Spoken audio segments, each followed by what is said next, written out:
ત્રિનેત્રમાં હવે આગળ વધીએ તો એક શિક્ષકની બદલી રોકાવવા માટે ગામ ગાંધીનગર પહોંચી ગયું.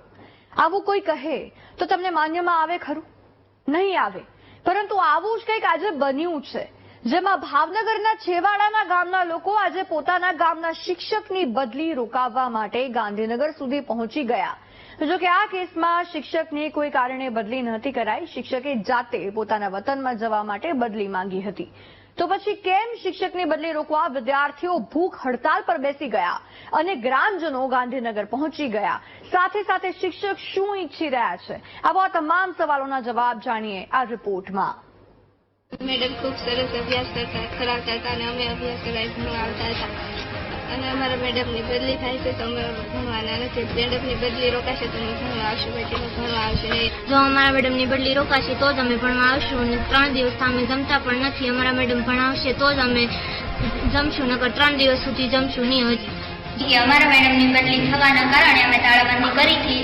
જો અમારા મેડમ વયા જાય તો અહીંયા કોઈ વિદ્યાર્થીઓ ભણવા રાજી નથી અને મેડમ રહેશે તો જ અહીંયા વિદ્યાર્થીઓ ભણવા આવશે. અમારા મેડમ શાળામાં રહેશે તો જ અમે ભણવા આવીશું, નહીતર અમે એલસી લઈને ઘરે બેસી જઈશું.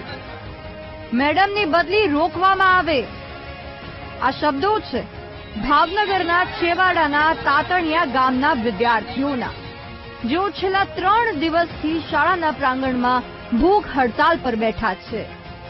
શાળાની તાળાબંધી પછી ફરી તાળા તો ખોલી નાખવામાં આવ્યા, પરંતુ એક પણ વિદ્યાર્થી ભણવા નથી આવી રહ્યો, કારણ કે શાળાની એકમાત્ર શિક્ષિકા નિમિષાબેન ચૌહાણની બદલી થઈ ગઈ છે અને તેમની બદલી રોકવા માટે ગામ લોકો અને વિદ્યાર્થીઓ મેદાનમાં આવ્યા છે.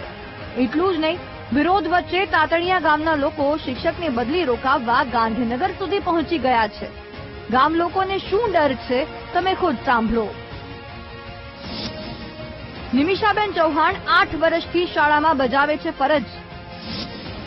8 વર્ષ પહેલા શાળાનું પરિણામ માત્ર 12% હતું. આજની તારીખે પરિણામ 90% સુધી પહોંચ્યું. 3 થી 10 ની સંખ્યાની સામે આજે 50 વિદ્યાર્થીની સંખ્યા. સૌથી મહત્વની વાત તો એ છે કે તાતણિયા માધ્યમિક શાળામાં ધોરણ 9 અને 10માં નિમિષાબેન ચૌહાણ એકમાત્ર શિક્ષક છે અને તેઓ જ્યારે આ શાળામાં આવ્યા ત્યારે શાળાનું પરિણામ પણ ખાડે હતું.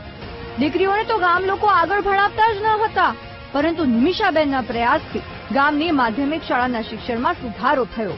દીકરીઓ પણ ભણવા આવતી થઈ, વાલીઓને પણ ભરોસો બેઠ્યો.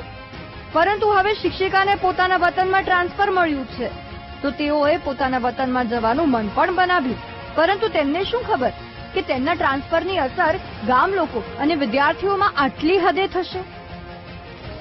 વાલીઓ શાળાને તાળાબંધી કરી પોતાના બાળકોને ભણવા નહીં આવવા દે, વિદ્યાર્થીઓ ઉપવાસ પર બેસી જશે.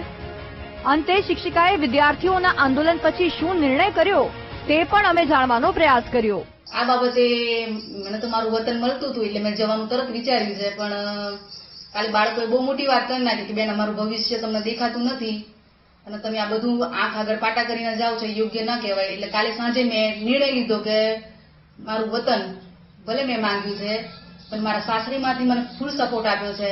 તો છોકરાનું ભવિષ્ય બગડતું હોય તો આપણે એવું કરવાનું થતું નથી અને આપણે એમની ફેવરમાં રહીને છોકરાનું ભવિષ્ય બને અને ભવિષ્ય સુધરે, છોકરાઓ છોકરીઓ ભણતી થઈ છે તો આપણે એ બાબતમાં આગળ વધવાનું છે અને બદલી કેન્સલ કરાવવાની છે.